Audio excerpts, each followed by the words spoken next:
নমস্কার বন্ধুরা, সবুজ চাষি চ্যানেলে আপনাদের সকলকে স্বাগতম। আমি আপনাদের সাথে আছি, আপনাদের ঘরের ছেলে। আজ আমার এই চ্যানেলে প্রথম শুরুতেই আমার এই একটা বিষয় নিয়ে আলোচনা করা যা প্রত্যেক চাষি এবং ব্যবসায়ী রাতে ঘুম কেড়ে নেওয়ার, তা হলো আলুর বাজারের দর। চাষি ভাইয়েরা হাড়ভাঙা খাটুনি দিয়ে আলু ফলায়, কিন্তু সঠিক তথ্যর অভাবে অনেক সময় কম দামে আলু বিক্রি করে দেয়। আজ আমরা পশ্চিমবঙ্গ, ভারতের বিভিন্ন রাজ্য এবং প্রতিবেশী দেশগুলি বাজারের আসল সূত্র তুলে ধরব। ভিডিওর মূল তথ্য যাওয়ার আগে আপনাদের কাছে আমার 3টি প্রশ্ন, যা শুনে আপনারা বুঝতে পারবেন কেন এই ভিডিওটা দেখা জরুরি। 1 নম্বর কথা, আপনারা কি জানেন উত্তরপ্রদেশে এবার আলুর ফলন গত বছরের থেকে 20% কম হয়েছে? এর প্রভাব কি আমাদের বাজারে পড়বে?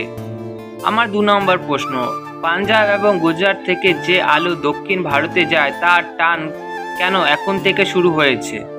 আর আমার 3 নম্বর প্রশ্ন হলো সব থেকে বড় প্রশ্ন, এবছর কি বাংলাদেশ এবং নেপাল আমাদের থেকে চড়া দামে আলু কিনবে? এই সবকটি প্রশ্নের উত্তর আপনাদেরকে আমি এই ভিডিওর মধ্যে দিব।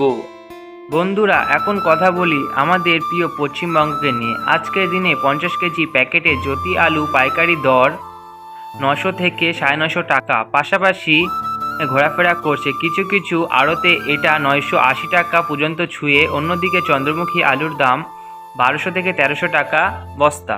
হুগলি ও বর্ধমান এখন লোডিং শুরু হয়ে গেছে। চাষিরা এখন সব আলু ছাড়তে রাজি নয়। উত্তরবঙ্গ, শিলিগুড়ি, জলপাইগুড়ি এখন নতুন আলু ভালো চাহিদা আছে, তবে বাইরে থেকে আলু আসার চাপে দাম কিছুটা কমছে।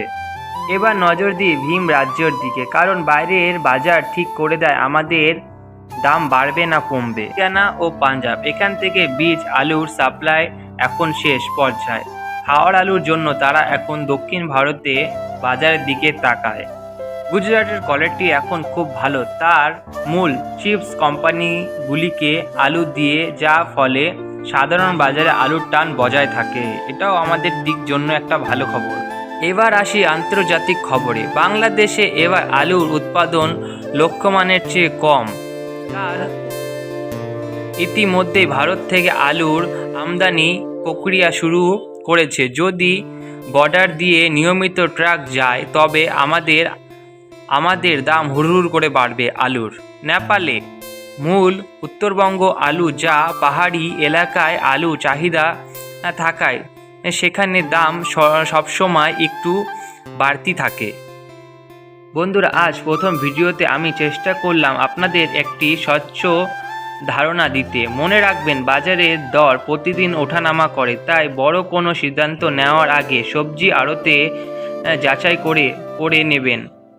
আপনারা যদি চান আমি প্রতিদিন এরকম আপডেট দিই, তবে সবুজ চাষি চ্যানেলটিকে সাবস্ক্রাইব করে আমাদের একটি লাইক আমাকে পরের ভিডিও বানাতে উৎসাহ দিবে। কমেন্ট জানাবেন আপনারা এলাকায় আজকে আলুর দাম কত। আজ তবে আসি, দেখা হবে পরের ভিডিওতে। ভালো থাকবেন, সুস্থ থাকবেন।